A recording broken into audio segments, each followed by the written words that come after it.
Hello, this is Kathy Beatty with Divorce Support Anonymous. I just went through the entire program starting promptly at 9 o'clock, only to find that it was not going live.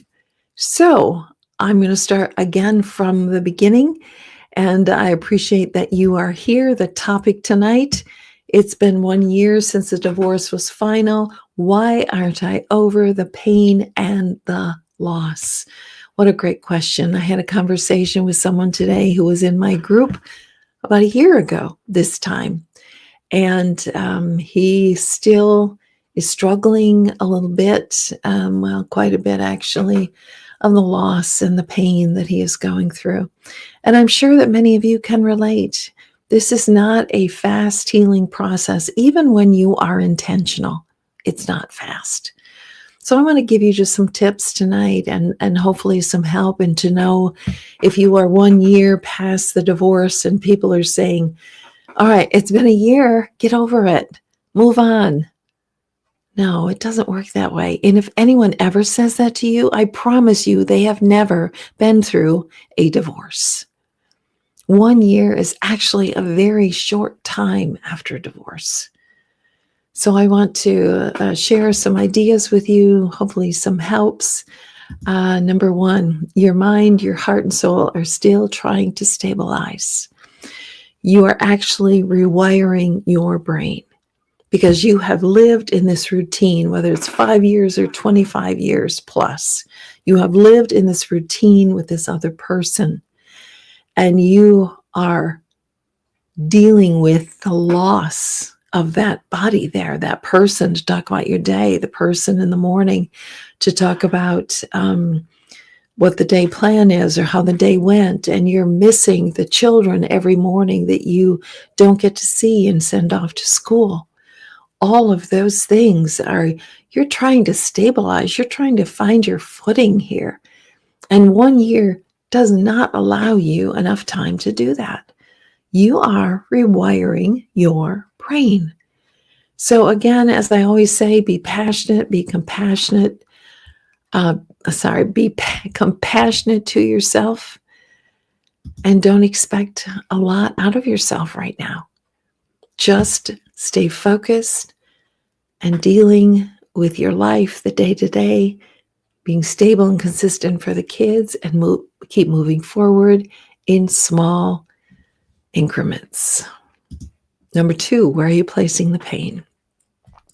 The pain, if it is not expressed, is going to be stuffed down into your body, causing illness and stress and effects, truly physical effects on you and your mind as well. You have to find a place to place the pain, place to put the pain. What are you doing with that pain? And please don't shame yourself because, well, it's been 1 year, it's been 2 years, it's been 5 years since the divorce, and I'm still struggling with some things. You're human. We all deal with this differently, and it really does depend. Have you gotten the support that you need? Have you joined the group? Have you went to a therapist? Have you went to a pastor? Have you had someone to talk to release the pain that is within you? Because it's there and it's not going anywhere until you intentionally deal with it and find a safe space in which to put your pain. And I say this all the time, you must be intentional with your healing. It does not come automatically. It is not going to suddenly appear at your door and present to you your life and your healing. It's just not. You have to be the one to take the step forward.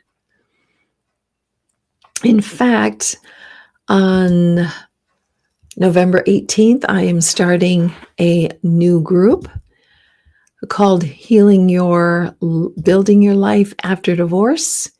And that's going to start November 18th, 2025. Connect with me for a registration form. That is one way in which you can be intentional in your healing and saying, I'm not going to stay here. I am going to move forward.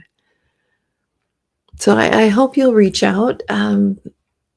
It's really a lovely time for us to just examine every part of our lives and create a plan for it. And at the end of the 8 weeks, we do a declaration, new life declaration, where we stand and state and claim a future for ourselves. It's a beautiful experience. I love it. So I hope you will connect with me and do it. Don't forget, this is a spiritual wound and battle. So if you were dealing with your body and your mind, and you're not dealing with your spirit, you're lacking. You need to have spiritual healing as well. Spiritual healing only comes from God, not from religion, not from a church. It only comes from God. Now, church and religion can assist us in getting to God to get that healing. But the true healing comes from Him. And He longs to comfort you, to hold you, to restore you. And it doesn't matter what you have done in the past. God is not going to throw things in the past in your face. He's going to ask you to place that into His capable hands and ask forgiveness for those things that you may have done. But He's not going to shame you for it. He longs to draw you close to Him, to comfort you, to give you direction, to give you that peace that has been a stranger for many years. So don't forget, this is a spiritual matter. You can't just do the body, you can't just do the mind. You have to do the spirit as well. A few verses I want to leave you with. Keep me from lying to myself. It's a verse I've used in the past because I think it's so important. Stop me from lying to myself. The lie you may be doing is, oh, it's been a year. I'm handling it. You're not handling it if you haven't released it, if you haven't dealt with it, if you haven't found a safe space for it. So Psalm says, keep me from lying to myself. Give me the privilege of knowing your instructions, God. I've chosen to be faithful. I've determined to live by your regulations. I cling to your laws. His laws are good. They are good. They are right. They are perfect direction. And they were made to help us. The Psalms, I love the Psalms because the Psalms understands. The Psalms articulates the pain and anguish that's going on in our hearts so often. The Psalms understands. Another verse, Lord, turn to me and be gracious to me, for I am lonely and afflicted. Again, the Psalms understands. I'm lonely, I'm afflicted. God longs to be gracious to you. Another verse, He will not abandon me or leave me as an orphan in the storm. He will come to me. I love that verse. But He never barges into our lives. He never barges into our lives. He must be asked into our life. And I don't know where you're at right now in this whole process, or where your heart's at, your mind's at. And maybe you are not someone who has a religious church background, and you don't even know where to begin. What do I say? How do I pray?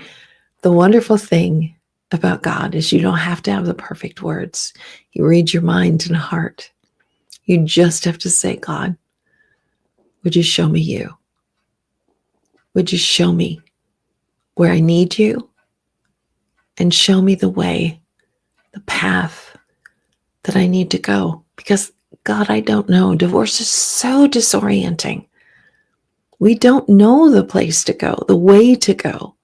We need the guidance of a God who says He will not abandon me or leave me like an orphan in the storm. He will come to me. Ooh, I love that verse. It's so comforting. November 18th, the new session, Building Your Life After Divorce. Contact me for a registration form. Let's get this healing started. I hope something that has been said is of help to you as you go through divorce and after the trauma of divorce. I'm here if you need to talk. This is Kathy Beatty, walking with you every step of the way through the trauma and after the trauma of divorce. Have a good evening.